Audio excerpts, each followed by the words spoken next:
Hey, Quant's going to do a real quick rundown on BTC, and as usual, this is the first time I'm looking at the markets this morning in any detail. I did take a glance at the prices between last night and this morning once I heard that there was a test vote about the government shutdown coming to an end.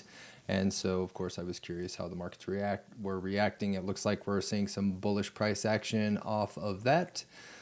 I would expect that to continue if the government does actually open up, and also President Trump tweeted out the possibility of $2,000 stimulus checks going out to individuals of or for lower income families, which again is another thing that I would expect to help continue to push markets higher. So just generally in the context of the 18.6 year land cycle, I like thinking about the ideas that these trends or these cycles tend to continue playing out, but you just never know what's going to be the catalyst for the market drop or the market pump.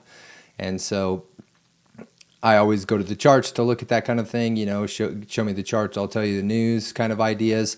But with that said, in the context of the 18.6 year land cycle, and in the context of the 4-year land cycle, I was kind of expecting that the markets were going to pump, even though it did not look like they could based on the current environment where we're in with the government shutdown and some of the negatives coming out. And of course, seeing the liquidations in BTC in October and price kind of continuing to fall after hitting the high of 126K. And so now things have changed, and there might be some positioning that's going to cause markets to pump. Obviously, there's no guarantee if that's going to happen.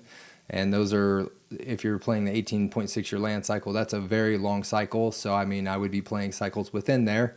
That kind of leads into the 4-year cycle. And then even within there, looking at price action to potentially position yourself to protect yourself in downtrends that could be a little bit egregious. So, back to the market. First things first, we'll start off with the weekly strategy that I created. Again, this is not a great strategy to trade in itself, but it's just something to kind of kick things off with. And so there was a purchase on Sunday morning. And of course, with all the news coming out about the potential for the market, the government shutdown ending and stimulus, we've seen some price action to the upside. So that position's currently positive.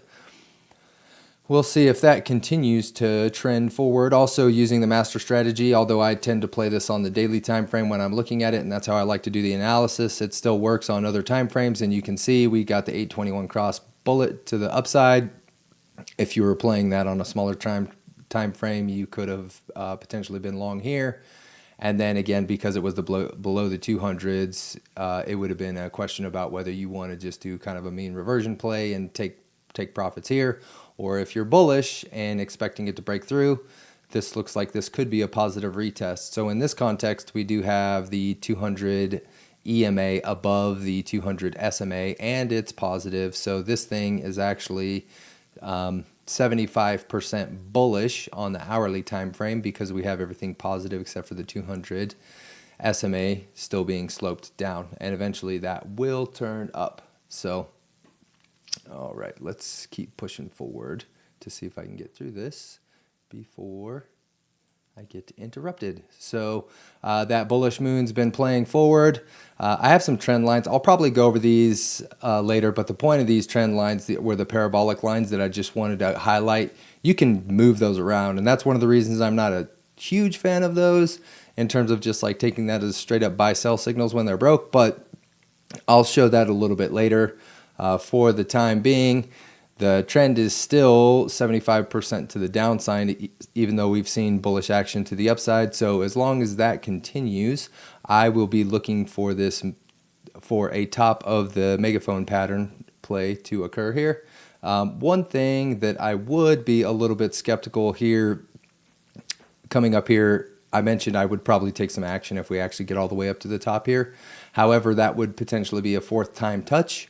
And oftentimes you don't see trends hold for that long. So at the fourth time, I would expect either that to be, if we go down, we're going to go all the way down, or if we break through, we're going to actually see some major upside with that megaphone. So still just watching that and seeing how that plays out. On the divergences that I was calling out, the MACD divergence was invalidated. We still have what looks like bullish divergence continuing to develop and play out on the stochastic. And we've also got 2 green bars on the histogram, which is another bullish indicator. So things are turning around, look like they could be turning around for the upside. Maybe we'll get our Christmas rally and maybe we'll have a happy Q4 for people who want to be long. We'll see how that plays out. I hope everyone's having a good day and staying safe in the markets. Peace out, quants.